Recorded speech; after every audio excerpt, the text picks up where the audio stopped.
جشن ظہور نور شرار حضرت علی اکبر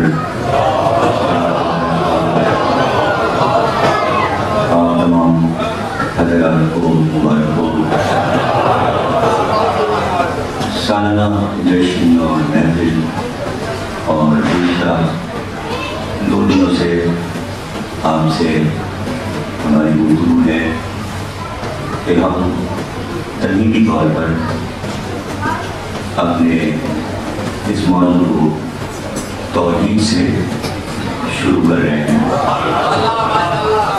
اور یہ بتانے کی کوشش کی جا رہی ہے کہ اس گھرانے کو اللہ سے الگ کر کے نہ دیجیے، اور یہی پیغام بار بار سنایا جا رہا ہے کہ جتنا آپ معرفت کے ساتھ یہ کوشش کرنا پڑے گا۔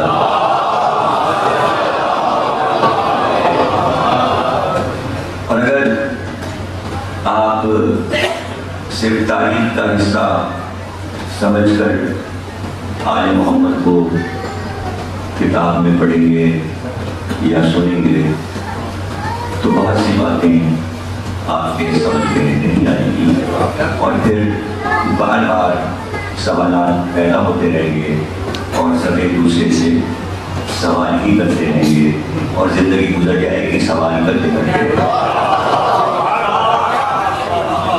اور یہ بھی سب کو یاد رکھنا چاہیے کہ حسین تاریخ کا حصہ نہیں ہے۔ جو لوگ حسین کو مسلمانوں کی تاریخ میں یا اسلام کی تاریخ میں تلاش کرتے ہیں وہ بھٹک رہے ہیں، اس لیے کہ حسین تاریخ کا حصہ نہیں ہے۔ جملے یاد رکھا کیجیے، اور ایسے جملے اگر یاد رہ جائیں تو اس سے آپ بہت سی باتیں آج کر سکتے ہیں اور بہت سے سوالوں کے جواب خدا آپ کا دل و دماغ دے سکتا ہے کہ حسین تاریخ کا حصہ نہیں ہے بلکہ حسین تاریخ گر ہے۔ یہ بات کسی دنیا کے انسان کو نصیب نہیں، یعنی حسین اپنی تاریخ خود بناتے ہیں۔ کسی انسان نے اپنی تاریخ نہیں بنائی بلکہ ہر بادشاہ، ہر حاکم تاریخ کا حصہ بن کے رہ گیا، اور تاریخ میں ہی اس کو بتایا، سمجھایا اور پڑھایا جاتا ہے۔ لیکن حسین تاریخ بناتے ہیں، اور تاریخ حسین جو بناتے ہیں اس میں یہ ایک خصوصیت ہے جو کسی کو نصیب نہیں ہے کہ جو چیز کوئی اہمیت کائنات کے اس عجب خانے میں کوئی حیثیت نہیں رکھتی اور قابل ذکر نہیں ہوتی، لیکن وہی چیز اگر حسین سے وابستہ ہو جائے تو اس کی اپنی ایک تاریخ بن جاتی ہے۔ یہ ساری جملے بہت قیمتی ہیں اور یہ آپ کے لیے ظاہر توبہ ہوتے ہیں کہ جو چیز کبھی قابل ذکر نہ تھی اور اس نے اپنے آپ کو حسین سے وابستہ کیا تو اس کی اپنی ایک تاریخ بن گئی۔ حسین سے پہلے خاک تھی، ایک کم ترین شے تھی، لیکن جب مٹی نے اپنے آپ کو حسین سے وابستہ کیا تو زمین معلّہ بنی، خاک شفا۔ بہت سے دریا بہتے تھے، دنیا میں دریا بہتے تھے اور کسی نہ کسی شہر اور ملک کا حصہ تھے، لیکن جب فرات حسین سے وابستہ ہوئی تو کردار بن گئی، اشعار اور قصیدوں کا حصہ بن گئی، نوحوں کا حصہ بن گئی۔ دیکھیے جانور بہت تھے، گھوڑا پہلے بھی محبوب تھا، انبیاء کے بعد گھوڑے تھے لیکن کوئی گھوڑا تاریخ نہیں بن سکا۔ حسین کا گھوڑا جو جناب تاریخ بن گیا۔ پرچم بہت قلوں پہ لہراتے تھے،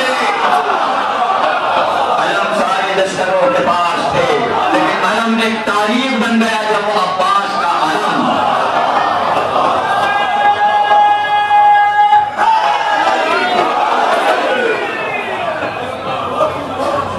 دیکھیے حسن پرور پروردگار عطا کرتا ہے، اور حسن اس کا پسندیدہ موضوع ہے، اس لیے کہ وہ کہہ چکا کہ میں خود حسین ہوں، میں خود خوبصورت ہوں اور خوبصورتی کو پسند کرتا ہوں۔ لیکن کس نے دیکھا تھا حسن یقینی؟ کہاں تھا حسن یقینی؟ بہت چرچے تھے، یوسف بہت خوبصورت ہیں، بڑے چرچے تھے، موسیٰ بہت خوبصورت ہیں، قرآن نے کہا کہ عیسیٰ بہت وجیح تھے، لیکن نہ کوئی حسن موسیٰ دیکھ سکا، نہ حسن یوسف دیکھ سکا، نہ حسن عیسیٰ دیکھ سکا۔ جب حسن عطا کیا حسین کے گھرانے کو، تو حسن اپنی تاریخ بن کر علی اکبر بن گیا۔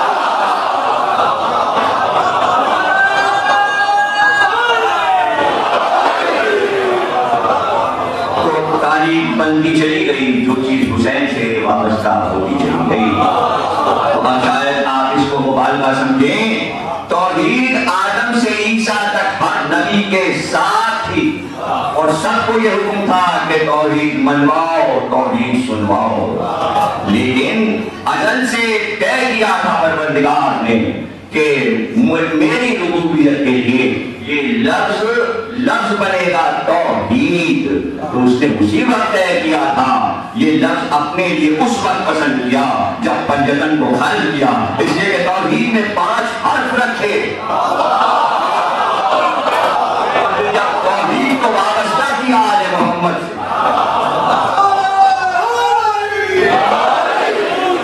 تو پھر سمجھ میں آئے گا کہ توحید کیا ہے۔ اور اپنی طرف سے نہیں کہتا میں، بلکہ یہ حدیث بہت مشہور ہے رسول اللہ کی، جو آپ نے اپنی زوجہ ام المؤمنین کو سنائی ہے، اور فرمایا کہ جب اللہ نے طے کیا، فرماتے ہیں رسول خدا کہ جب اللہ نے طے کیا کہ زمین پر توحید کا پرچم نصب کیا جائے، تو اس وقت اللہ نے جبریل کو توحید کا پرچم دیا، اور جبریل نے آ کر بنی ہاشم کے شہر میں توحید کا پرچم ڈال دیا۔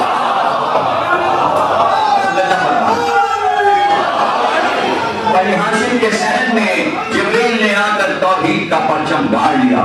کافر کی حدیث یہاں پر ختم ہو جاتی، لیکن آگے فرمایا کہ جیسے ہی بنی ہاشم میں جبریل نے توحید کا پرچم ڈالا، شیطان نے اپنا پرچم بنی امیہ کے شہر میں ڈال دیا۔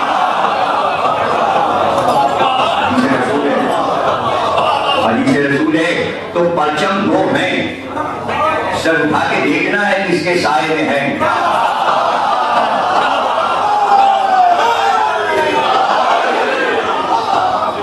پرچم 2 ہیں، قرآن میں شجرے بھی 2 ہیں، ایک شجرے طیبہ ہے، ایک شجرے خلیصہ ہے۔ ایسا تو کہیں ہوا ہی نہیں کہ اللہ نے اپنا تعلق کرایا ہو اور دشمن کو کہیں چھوڑ دیا ہو۔ وہ جہاں بھی ذکر کرتا ہے اس کے ذکر میں یہ ضروری ہے کہ یہ پہلو بھی انسانوں کو بتا دیا جائے، دکھا دیا جائے، اس لیے کہ صراط مستقیم پر چلنا ہے، اور صراط مستقیم پر چلنا آسان نہیں ہے۔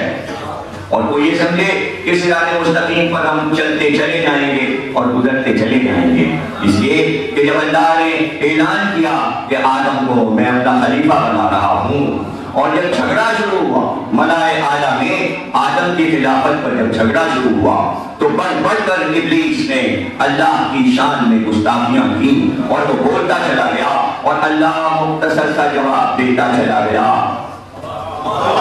طویل جواب نہیں دیے، بس مختصر جب وہ بہت بول رہا تھا پڑھ پڑھ کے، یہاں سے مختصر جواب مل رہا تھا۔ ظاہر ہے کہ اس کی عقل کا پھیر تھا، اس کے نفس کا پھیر تھا، وہ سمجھ نہیں رہا تھا کہ جوابات کیا آ رہے ہیں، وہ سمجھ رہا تھا میں حملے کر رہا ہوں بڑھ بڑھ کر توحید پر۔ کل تک جو عاشق توحید تھا، آج وہ حملہ آور تھا توحید پر، توحید پر حملہ آور تھا۔ جو عاشق الہی تھا اب وہ دشمن تھا، صرف اس بات پر کہ کچھ ملا نہیں۔ تو اگر کوئی توحید کو اس لیے مان رہا ہے کچھ مل جائے تو اس کی توحید کیا ہے؟ کیا توحید ہے؟ لالچ کی عبادت چاہیے اس کو، نہ لالچ میں عقیدہ توحید چاہیے۔ تو اس وقت اس نے کہا میں جان رہا ہوں میں جان رہا ہوں کہ اس کے ذریعے تو صراط مستقیم قائم کرے گا۔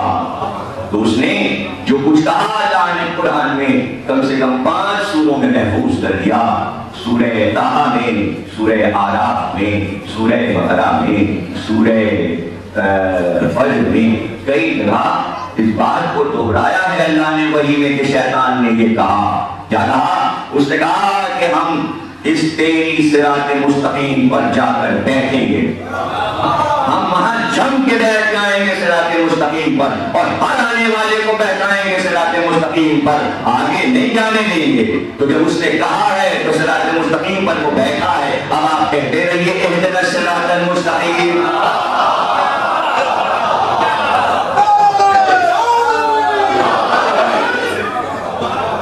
جب اس نے دعویٰ کیا، اس نے کہا میں صراط مستقیم پر بیٹھ جاؤں گا، تو آپ اتنا آسان سمجھ رہے ہیں کہ 5 وقت کی نماز میں ہم اعلان کر دیں صراط مستقیم پر ہم ہیں، یا صراط مستقیم پر جا رہے ہیں، یا صراط مستقیم دکھا دیں، کچھ بھی کہیے، بات صراط مستقیم کی ہے، لیکن یہ دیکھنا پڑے گا وہ بیٹھا ہے، بیٹھا ہوا ہے، آپ اس سے بچ کے نکل جائیں گے؟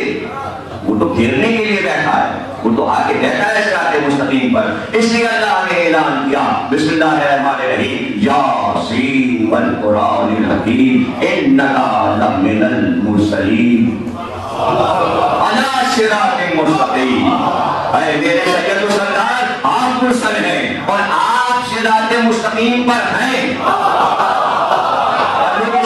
جیسے ہم صراط مستقیم پر ویسے رسول صراط مستقیم نہیں، یہاں مطلب یہ کہ آپ کو صراط مستقیم پر دکھا دیا، اس لیے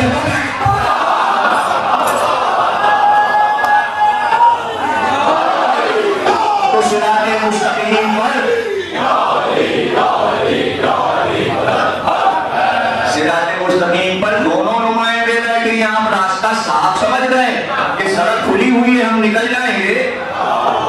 نہیں، تو اب یہاں پر ضروری یہ ہے کہ صراط مستقیم پر چلنے کے لیے صرف نماز پڑھ کر، روزہ رکھ کر، زکات دے کر، حج کر کے، خمس کر کے آپ صراط مستقیم پر قائم نہیں ہیں۔ آپ کے لیے سب سے زیادہ ضروری ہے کہ آپ توحید کی معرفت کو سمجھنے کے لیے اور پہچاننے کے لیے کہ صراط مستقیم پر کیسے جانا ہے دشمن سے بچ کر، آپ کے لیے ضروری ہے کہ 2 شکلیں پہچان لیجیے، ایک محمد کی شکل ہے، ایک ابلیس کی شکل ہے، وہاں کہیں گڑبڑا نہ جائیے گا، وہ تو آواز دے گا، آپ سمجھیں کہ اللہ کا نمائندہ پکار رہا ہے، جب اس کے پاس جائیں گے تو وہ صراط مستقیم سے ٹیڑھا راستہ لے جائے گا۔ پھر کیا کریں؟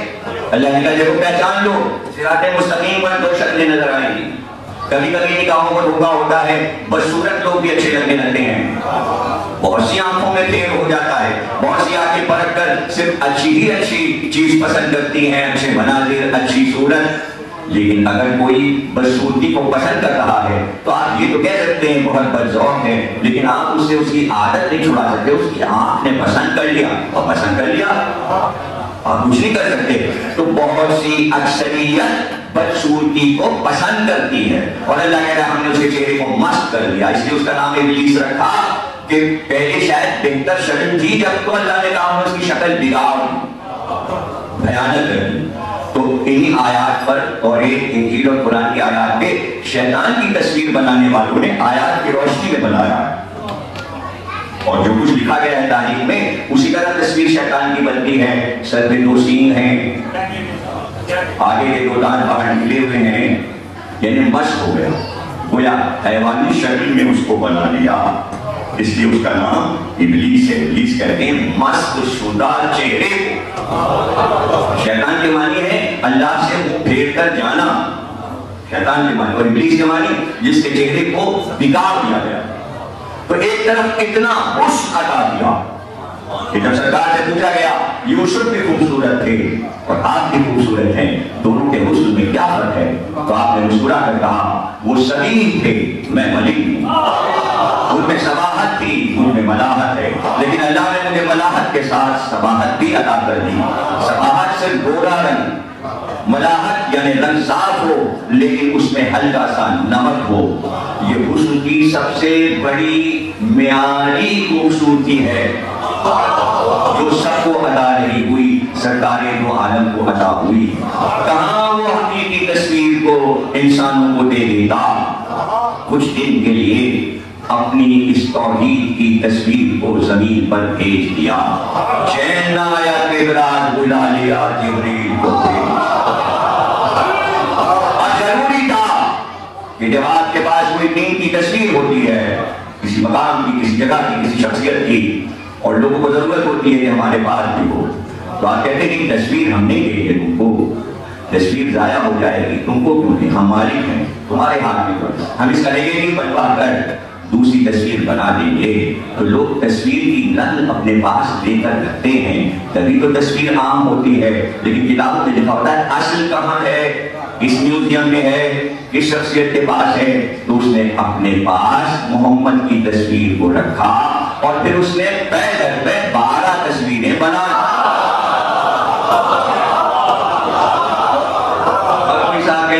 تصویر بنانا اور تصویر کی باتیں کرنا تو شریعت میں حرام ہے. میں شریعت میں تقریر نہیں کر رہا ہوں، میں توحید پہ تقریر کر رہا ہوں. شریعت کی بات نہیں کر رہا ہوں، توحید اصول دین میں تو اصول دین پہ ہوں. ابھی فروع دین میں گیا تھا ہوں. تو جہاں اصول دین ہو وہاں شریعت کو نہ لائیے کہ تصویر کا ذکر کیوں کیا. نہیں، قرآن کی آیت ہے سورہ آل عمران کی شروع میں ہی جیسے سورہ شروع ہوتا ہے تو اللہ کہتا المصور، میں ہوں تصویر بنانے والا. تاکہ ناموں میں ہے تصویر بنانے والا، کہ تصویر حرام ہے تو اس نے نام پہ رکھا.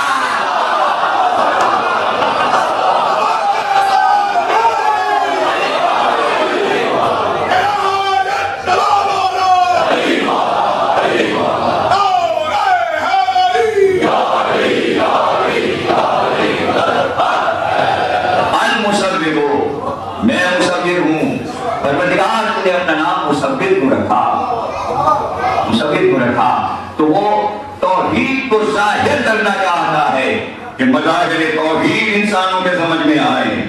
اپنے آپ کو مصور کہہ کر دعوت فکر دے رہا ہے کہ دنیا کے مصور تصویر کیسے بناتے ہیں، کیسے بناتے ہیں. بتائیے کسی آرٹسٹ کو آپ نے تصویر بناتے دیکھا ہے؟ دیکھا ہوگا، ضرور دیکھا ہوگا. نہیں دیکھا ہوگا تو پتا ہوگا کہ ایک مصور کو کتنی چیزوں کی ضرورت ہوتی ہے، اور اگر وہ چیزیں نہ ہوں تو تصویر نہیں بنائی جا سکتی. تو وہ کیا کیا چیزیں ہیں؟ وہ چیز کینوس ہے، یعنی کوئی لکڑی یا گتا ہو کینوس جس پر وہ بنائے گا. جس چیز پہ تصویر بنائے گا وہ سالڈ ہو اور وہ سیال نہ ہو، گیلی نہ ہو، خشک ہو اور جامد ہو، اسی پہ تصویر بنے گی. پھر اس کے لیے دوسری چیز چاہیے برش یا قلم. تیسری چیز اس کو روشنائی یا رنگ چاہیے. 3 چیزیں ہو گئی نا. جس پہ تصویر بنے گی، جس چیز سے تصویر بنائی جائے گی، اس قلم یا برش کے لیے رنگ چاہیے یا انک چاہیے. اب چوتھی چیز کیا ہے؟ چوتھی چیز روشنی چاہیے. اندھیرے میں تصویر نہیں بنتی. تو 4 چیزیں لازمی ہیں آرٹسٹ کے لیے. جس چیز پہ تصویر بنے، جس چیز سے تصویر بنائی جائے، بنانے کے لیے روشنائی یا رنگ ہو. 3 چیزیں. چوتھی چیز روشنی ہو. اندھیرے میں تصویر نہیں بنتی. وہ کہہ رہا المصور، میں ماں کے پیٹ میں تصویر بناتا ہوں اندھیرے میں. دنیا بناتی ہے جامد چیز پر، میں قطرہ آنکھ پہ تصویر بناتا ہوں. دنیا بناتی ہے قلم سے، میں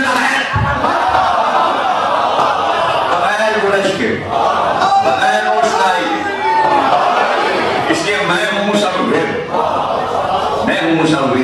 لیکن مادی تصویر تو ماں کے شکم میں بنا رہا ہے، لیکن روحانی تصویریں عرش پہ بنا رہا ہے.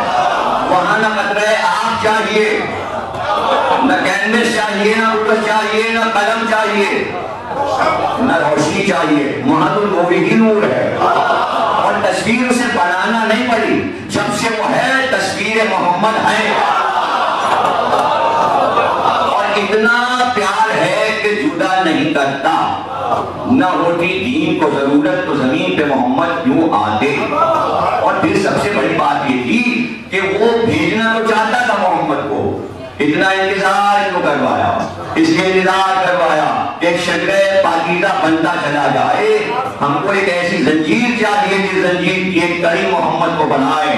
جب ایک پاکیزہ گھر ابراہیم سے شروع ہو گیا، عدنان سے شروع ہو گیا، لوئی اور غالب اور قصی اور کلاب ہوتا ہوا اپنے مناف اور ہاشم اور عبد المطلب، اور جب عبداللہ تک آ گیا اور آمنہ تک آ گیا تو اس نے کہا اب بھیجیں گے ہم ایک پاکیزہ گھرانے میں، پاکیزہ گھرانے میں، لیکن اس کی نقل اپنے پاس رکھی. تصویر یہاں بھیجی تو وہاں 13 تصویریں اپنے پاس رکھی. پھر ایک ایک کر کے بھیجتا رہا. ادھر سے ایک آگئی تھی تو ادھر سے ایک پھر واپس جاتی تھی. 14 تصویروں کی گیلری اس کے گھر میں بنی ہوئی تھی. تم نے نہیں پکڑیے گا، بات سمجھانے کے لیے بہت کچھ کہنا پڑتا ہے. وہ تصویریں توحید کا مظہر تھی. اسی سے کائنات میں توحید پھیل گئی. اس نے خوبصورت اس لیے بنایا، خوبصورت اس لیے بنایا کہ توحید تم بغیر دیکھے مانو گے تو تصور میں حسن رہے، تصور میں حسن رہے تاکہ رغبت ہو جائے. حسن حقیقی میں ہوں، حسن حقیقی میں ہوں. اور حسن اس وقت اپنے آپ کو منواتا ہے جب کوئی عشق کرنے والا ہو. حسن چہرے کا نقاب نہیں ہٹاتا جب تک عاشق سامنے نہ ہو. جب اس نے دیکھ لیا کہ پردہ ہٹے اس لیے کہ عاشق ہے تو اس نے پردہ ہٹایا. پھر کہا میں نے چاہا کہ میں پہچانا جاؤں.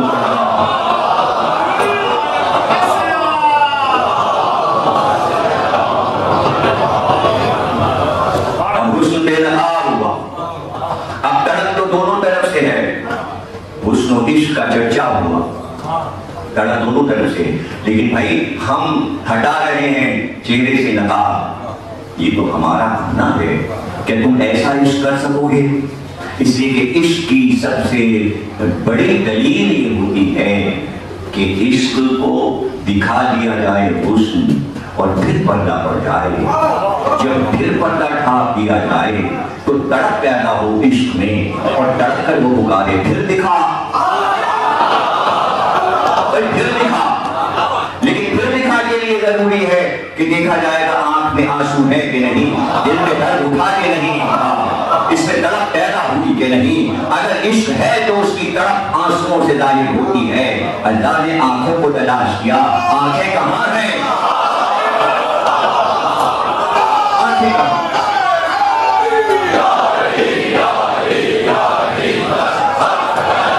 آنکھیں اپنی مخلوق کو عطا کی تاکہ آنکھوں میں، آنکھیں اس لیے نہیں کہ اللہ کو دیکھو. سمجھ لیجیے اللہ کو تم نہیں دیکھ سکتے. تم محمد کی آنکھ سے دیکھو گے، 14 کی آنکھ سے دیکھنا پڑے گا. ان کی آنکھوں پہ تمہاری نظر رہے تو ہم نظر آئیں گے، ورنہ تم ڈائریکٹ دیکھنا چاہو گے کبھی ہم نظر نہیں آئیں. ہم موسیٰ کو نہیں نظر آئے. سمجھ لیجیے اسی طرح سمجھ میں آئے گی کہ ان کی آنکھوں سے دیکھنے کی ہمیں کوشش کرنا، لیکن ان کی آنکھوں کو دیکھتے رہنا. تمہیں عشق کرنا پڑے گا ان کی آنکھوں سے. جب تم ان کی آنکھوں سے عشق کرو گے تو ہم نے تمہیں آنکھیں اس لیے نہیں دی کہ دیکھا کرو، آنکھیں دی ہے تاکہ دل کی طرف آنکھوں سے پتہ چلے. ہم آنسو دیکھنا چاہتے ہیں آنکھ میں کہ عشق ہے کہ نہیں ہے. آنسو دلیل ہے عشق الہی کے لیے، عشق حقیقی آنسو بتاتے ہیں. اب کون روتا جب رونا بدعت ہو گیا تو عشق ایسا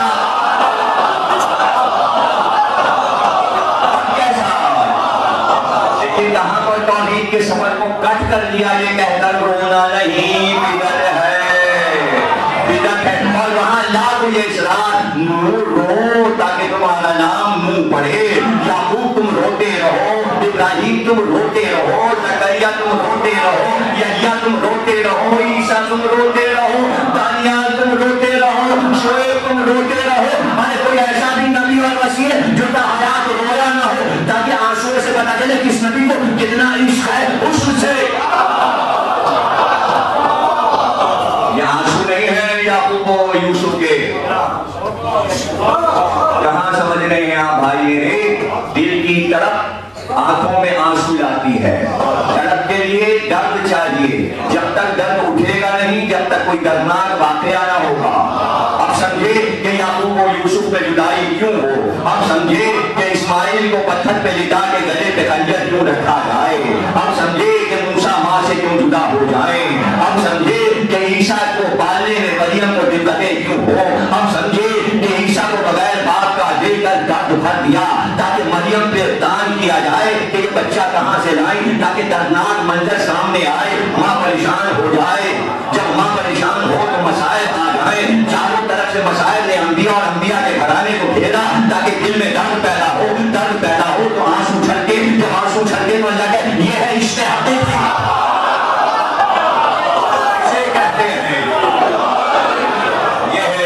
ورنہ کیا ضرورت تھا, ضرورت پڑے گی کہ انبیاء کو مصیبتوں میں ڈالا جائے.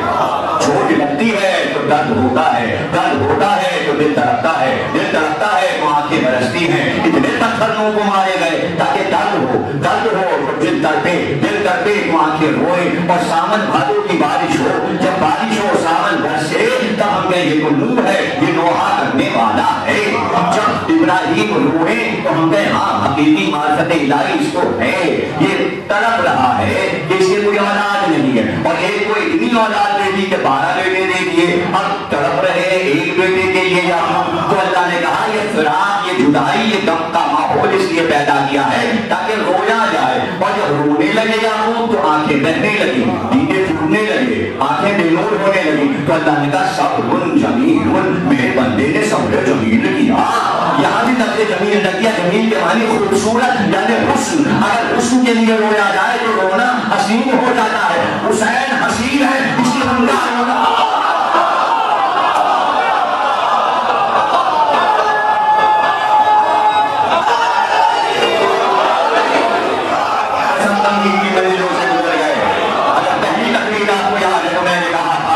کبھی کسی گھرانے میں, انبیاء کے گھرانے میں ایسا نہیں ہوا, ایسا کبھی نہیں ہوا کہ جو فرد ہو وہ خوبصورت ہو, جو فرد ہو وہ شجاع ہو, جو فرد ہو وہ سطیع ہو. ہمارا صفت معصوم جو ایک میں صفت ہے, جو معصوموں میں صفت ہے, وہ گودیوں کے پلے غیر معصوموں میں بھی ہو. لیکن ہمیں مجال نہیں کہ ہم ان کو بھی غیر معصوم کہہ سکیں, اس لیے کہ معصوم کی گودی میں جو پل گیا, جو معصوم کی چھاؤں میں آ گیا, اب ہم کیسے کہیں وہ غیر معصوم ہے. حسین کے ساتھ جتنے تھے عزیز اور رشتے دار سب معصومہ کے گود کے پلے تھے, سب معصومہ کے گود کے پلے تھے, معصوم کے گود کے پلے تھے. اس لیے حسین نے سب کو پالنے کی ذمہ داری اپنے لیے لے لی تھی تاکہ یہ نہ سمجھنا کہ امامت کی چھاؤں سے نکل گئے ہیں. امامت کی چھاؤں سے نہیں نکلے ہیں. یہ گھرانہ ترتیب دیا ہے اللہ نے, اور اس کے گھر کے اوپر بڑا بڑا لکھ دیا ہے توحید نگر.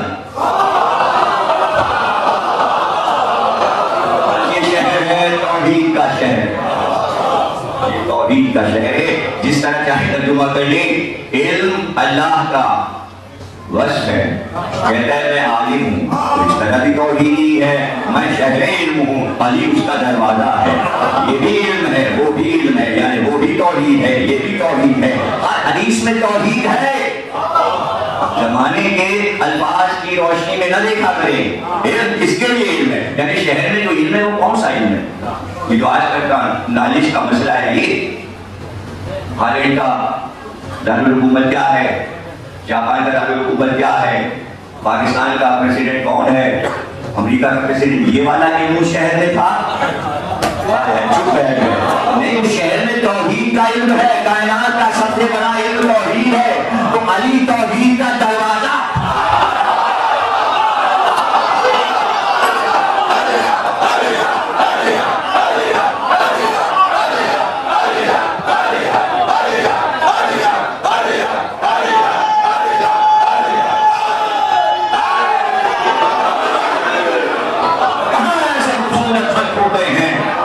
اپنا حسن زمین پر اتار دیا, ان کی تربیت میں ہم نے یہ اہتمام کیا کہ عصمت کی چھاؤں میں وہ پالے جائیں. اس لیے کہ یہ ہم سفر ہیں توحید کے, یہ سفر کریں گے توحید کے راستے میں. ہمیں ان کی ضرورت ہے. کوئی نہ کہے کہ اللہ کو کسی چیز کی ضرورت ہے, کائنات کے اللہ کو کسی کی ضرورت نہ ہو, مجھے اللہ کی ضرورت ہے.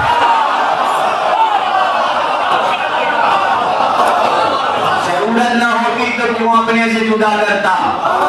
بس اپنے پاس رکھتا، الگ کر کے بتایا بیٹا تمہارے لیے ضرورت میری ہے، یہ ضرورت میری ہے۔ تو اب اس طرح کی پرورش ہو کہ کسی چیز میں کمی نظر نہ آئے، چاہے یہ 5 برس کے ہوں یا 10 برس کے ہوں یا 17 برس کے ہوں یا 14 برس کے ہوں یا 18 برس کے ہوں یا 32 برس کے یا 57 برس کے ہوں یا 58 برس کے ہوں، جو ایک میں ہو وہ سب میں ہو، یہ سب کے سب سخی ہو اور ان کی سخاوت پر کسی کی سخاوت نہ ہو، یہ سب شجاع ہوں ان کی شجاعت پر کسی کی شجاعت نہ ہو، یہ سب خوبصورت ہوں ان کے حسن پر اوپر کوئی حسن نہ ہو،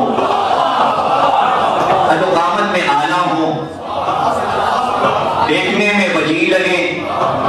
میں اپنی طرف سے کچھ نہیں کہتا، کسی نے کہا سید سجاد سے رونے کا سبب، کہ تمہیں کیا پتا 18 خوبصورت جوان ایسے تھے،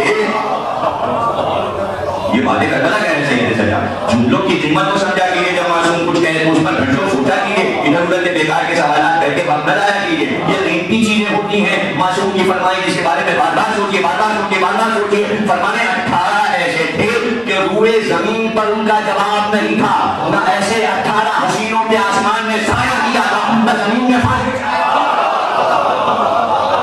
میرے پاس وقت نہیں کہ میں اگر شروع کروں تو مسلم کا بڑا بیٹا عبداللہ بن مسلم اس کے حسن کا ایک ایک پہلو تاریخ نے محفوظ کیا۔ مقتل نے لکھا کہ کتنے حسین تھے، اور سب سے بڑی ان 18 میں خوبی یہ رکھی تھی پروردگار نے کہ یہ 18 کے 18 محمد کی شبیہ تھے، علامت میں، صورت میں، شکل میں جملہ ضائع نہ ہو، ان 18 میں کے جو محمد کی شبیہ تھے ان میں اگر کوئی چاند ہو تو وہ ان سے کتنا اعلیٰ ہوگا، اور اگر کوئی شبیہ محمد ہو تو وہ 18 میں کتنا علی اکبر کا کیا مرتبہ ہوگا۔ ہم نے انہیں حکم دیا تھا، پروردگار خود سنا رہا ہے حدیث قدسی، کہہ رہے ہم نے انہیں حکم دیا تھا جب ایسی قیمتی چیزیں تمہیں مل جائیں تو پیار حد سے زیادہ بڑھ جائے، پیار سے یہ بڑھ جائے کہ محبت فطری کا تقاضا، انسانی محبتوں کے تقاضے سارے رویے آ جائیں، تاکہ قدر اور دنیا کی نظر میں بڑھ جائے کہ یہ پیار کی چھاؤں میں پلے، اور کسی کے وہم و گمان میں نہ ہو کہ اتنی قیمتی چیزیں صرف توحید کی نظر کی جائیں گی۔ اپنی نظر لینے کے لیے اتنا سجایا گھرانے کو،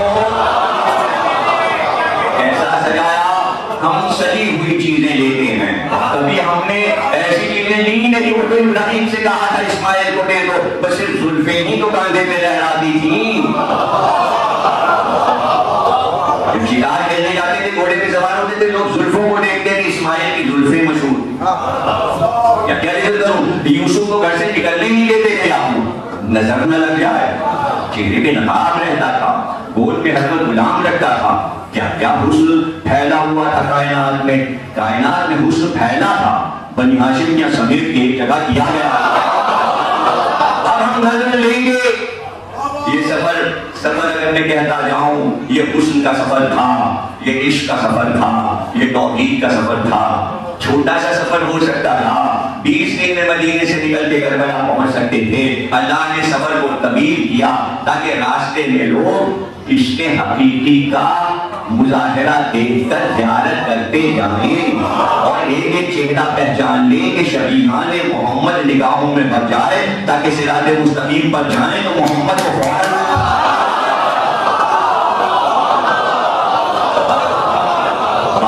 اس لیے بھیجے تاکہ ہر دور میں تصویر پہ تصویر دیکھتے جاؤ، تاکہ ذہن میں تصویر بس جائے۔ کبھی سوچا ہے آپ نے کہ خدا دور رکھے ذکر کر رہا ہوں لیکن دائرے کے ممبر سے ذکر کر رہا ہوں کہ بھائی قبر سے پہلے جنازے کو رکھا اور پھر لوگ چلائے جب چادر ہٹا دی، گھر سے جلوہ دکھایا جانا، گھر سے نکلے تو جلوہ دکھایا گیا، سب چھوٹ چھوٹ کے لوگوں کو ہٹا کے دیکھ رہے ہیں، پھر قبر کے قریب پہنچے پھر دیکھا، آخر رکھ دیا قبر میں، اب پھر شور ہوا ذرا چادر ہٹا دیجیے، یہ آخری جلوہ۔ اب سب ایک دوسرے سے گرے جا رہے ہیں، ان لوگ کہہ رہے ہیں کہ مٹی گر جائے گی، مٹی گر جائے گی، ایک دوسرے کو دھکے دیں، مگر ہر ایک چارہ دیکھ لیں، یہ کاہے کا دیدار ہونا، یہ تو جا چکے، یہ آج ہو چکے، یہ اس بات کا دیدار ہو رہا ہے، بیٹوں کو بھی بلایا جا رہا ہے، بھائی کو بھی بلایا جا رہا ہے،